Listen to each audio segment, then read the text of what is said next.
श्रीमद् भागवत का सर्जन करने के बाद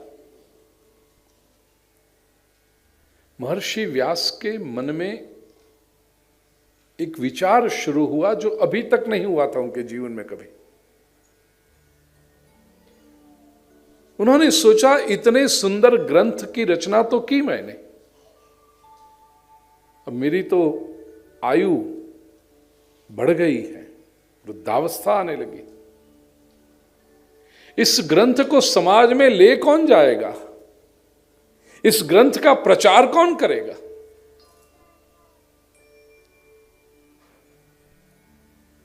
काश मेरा कोई पुत्र होता, काश मेरा कोई पुत्र होता, मुझे पुत्र होता। शुरुआत में जब ऐसे विचार आए तो व्यास महर्षि बड़े तपस्वी रहे। उन्होंने विचार, ये क्या, मेरे मन में ऐसे विचार आ रहे। युवावस्था थी तब कभी ये विचार नहीं किया, वृद्धावस्था में ये पुत्र की प्राप्ति की इच्छा हो रही। लेकिन बार बार ये विचार मन में चल रहे हैं। महापुरुष जब आत्मचिंतन करते हैं, पहले तो वो अपने मन का संयम करें, लेकिन मन का संयम करने के बाद भी यदि वही विचार फिर से आता रहे, व्यास महर्षि के मन में प्रश्न उठा, कहीं ये परमात्मा की प्रेरणा तो नहीं? क्योंकि मैं तो इस विचार को रोकने का प्रयास कर रहा हूं, फिर भी ये विचार मन में आ रहा है बार बार। अब ये असमंजस निर्माण, ये विचार मेरे मन की इच्छा है या प्रभु की प्रेरणा है? कई बार ऐसा होता है, इच्छा तो अपनी हो लेकिन प्रभु की प्रेरणा के नाम पे लोग खपा देते हैं उसको। और कई बार जब हमें कुछ न करना हो तो भी भगवान के ऊपर डाल देते हैं। किसी से कहिए भागवत की कथा का श्रवण करने चलें, देखिए अब ठाकुर जी की इच्छा हो, ठाकुर जी मना करने वाले हैं, मत जा कथा श्रवण करने। तो बहाना स्वयं बनाना है, लेकिन अपने नहीं, भगवान के ऊपर डालते हैं। फिल्म देखने के लिए कभी वो कहता है ठाकुर जी की इच्छा होगी तो चलेंगे फिल्म देखने, नहीं वो कहीं नहीं, कभी नहीं बोलेगा वो।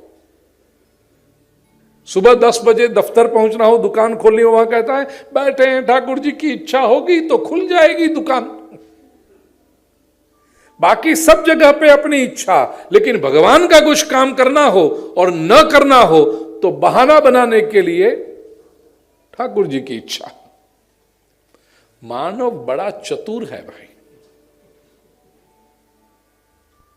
लेकिन महापुरुष वो जब अंतर्निरीक्षण करें, इंट्रोस्पेक्शन करें तो बड़े सावधान रहते हैं। पुत्र प्राप्ति की इच्छा हो रही है, ये मेरी इच्छा है या प्रभु की प्रेरणा है, तय नहीं कर पाए। व्यास महर्षि ने कहा चलो भगवान से ही पूछ लेते हैं। तपस्या की, प्रभु प्रकट हुए, कहा वरदान मांगो, क्या चाहिए? व्यास महर्षि कहते हैं चाहिए कि इच्छा हो रही है उसी के बारे में पूछना है, ये मेरी इच्छा है कि आपको चाहिए?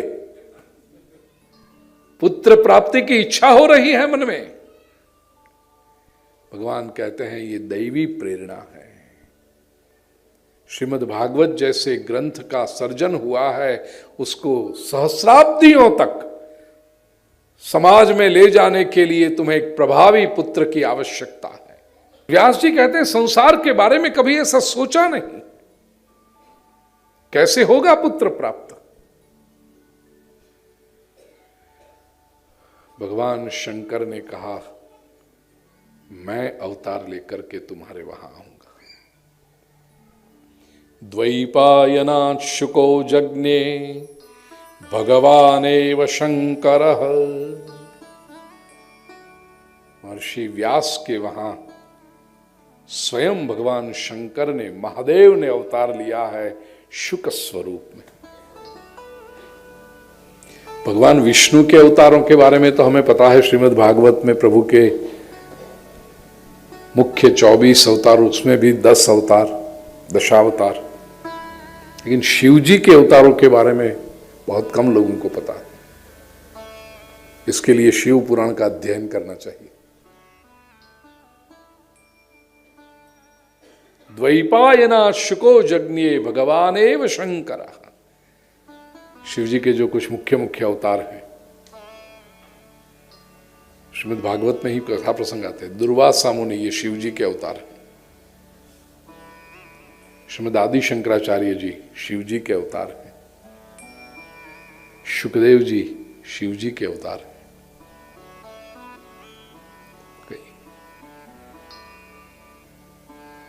एक अवतार तो आप सभी को पता है, शंकर सुवन केसरी नंदन तेज प्रताप महाजगव, एकादश रुद्र शिव जी के अवतार।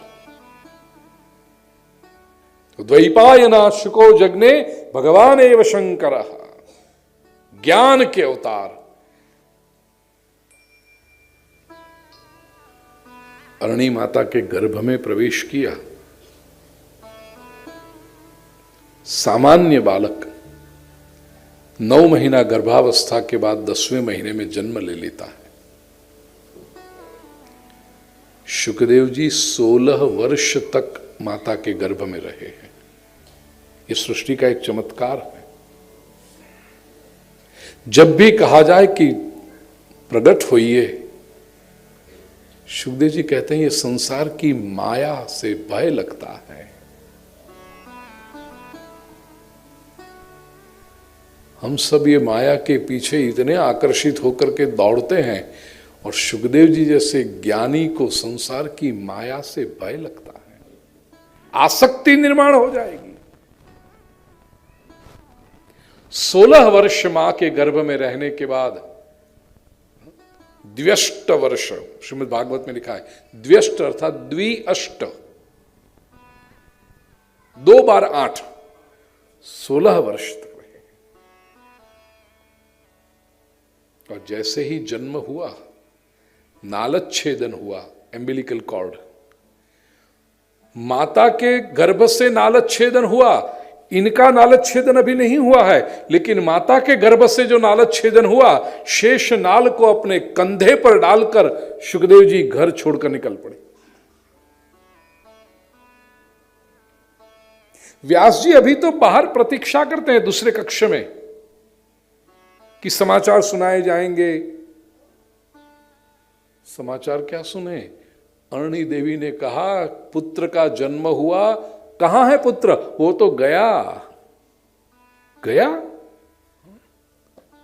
घर छोड़कर गया। यम प्रव्रजंतम अनुपेतमपेत कृत्यम। अनुपेत, अभी तक ब्राह्मण का पुत्र है, यज्ञोपवीत संस्कार उसको होने, उपनयन संस्कार होने, जनेऊ देनी, जनेऊ भी धारण नहीं की। जनेऊ क्या, नाल ही कंधे पर डाल दी। यम प्रव्रजंत, निकल पड़े। व्रज इज टू गो, जाना। प्रव्रजंत, प्रकृष्टेन व्रजंत, निकल पड़े। अनुपेतम अपेत कृत्यम, उपनयन की दीक्षा भी नहीं हुई, जनेऊ भी संस्कार नहीं, निकल पड़े।